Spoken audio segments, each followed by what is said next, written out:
Allah Taala buyurub ki, sizdən hərəkət, məndən bərəkət. Lakin Azərbaycanlıq xəstəliyinə yoluxan toplu həmişə hərəkəti də bərəkəti də ya Pərverdigarın özündən, ya da onun yerdəki kölgəsindən, yəni padşahlardan, axundlardan, birinci katiblərdən və ya prezidentlərdən gözləyib. Xocalı faciəsini təhqiq edən Ali Sovetin komissiyasının necə hərəkət etdiyi müşahidə etmək çətin deyil.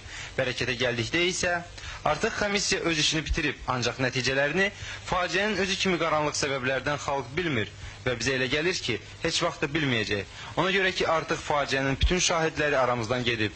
Çingiz Fuadoğlu Mustafayevdən başqa. Çingiz isə bildiyiniz kimi ittiham edirdi, ittiham edir və ittiham edəcək. Bu veriliş kefirə dünən də çıxa bilərdi.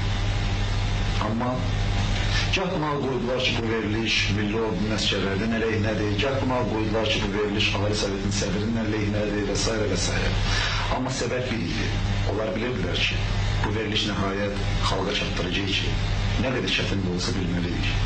Təmirlan Qarayevin dediyinə görə Xocalı faciəsi ilə bağlı bildiklərini desə, hətta dili yanar. Lakin Qarayevdən fərqli olaraq Çingizin və onun davamçılarının dili yanmır. Bildiyiniz kimi Çingiz faciəni 2 dəfə çəkib və birinci ilə ikinci çəkilişlər arasında böyük fərq var. Birinci dəfə gedənlər arasında Çingiz yeganə jurnalist idi, amma getməməli idi və onun vertolyota minməyi haqqında heç kəs heç nə bilmirdi. Sadəcə olaraq əskərlər hadisə yerindən bir neçə meyit gətirməli idilər. Çəkilən meyidlər Xocalıdan daha çox Ağdama yaxın idilər. Cəsədlərin arasında gəzən vertolyotu görüb qaçan adamları görəndə Çingizdə şübhə yarandı. Bunlar erməni deyildi. Bir neçə sual doğur. Bu adamlar bura vertolyotsuz necə düşüblər? Meyidləri nə üçün və haraya daşıyırlar? Və əgər yol var idisə, niyə bu qurbanları heç kəs müdafiə etməmişdi? Suallar çox maraqlı idi.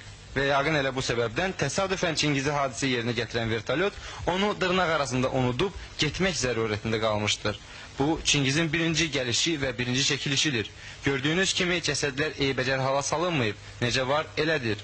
İkinci dəfə təşkil olunmuş səfər, dünya jurnalistlərinə ermənilərin vəhşiliklərini nümayiş etdirmək məqsədi güdürdü. Yəni, baxın görün dinc əhalini, erməni quldurları nə kökə salıb. Çingizin kamerası bu dəfə də hər şeyə göz qoyurdu. İndi isə buyurun baxın. Bu rəhmətliyi birinci çəkilişdə görürsünüz. Bu isə ikinci çəkilişdir. Həmin rəhmətlik, lakin skalpı soyulmuş. Bunu mən dünən sıra gün çəkmişdim, belə şey yox idi. Bunu bir günə kim etdi? Belə cavabsız qalan suallar çoxdur, bizim vaxtımız isə az.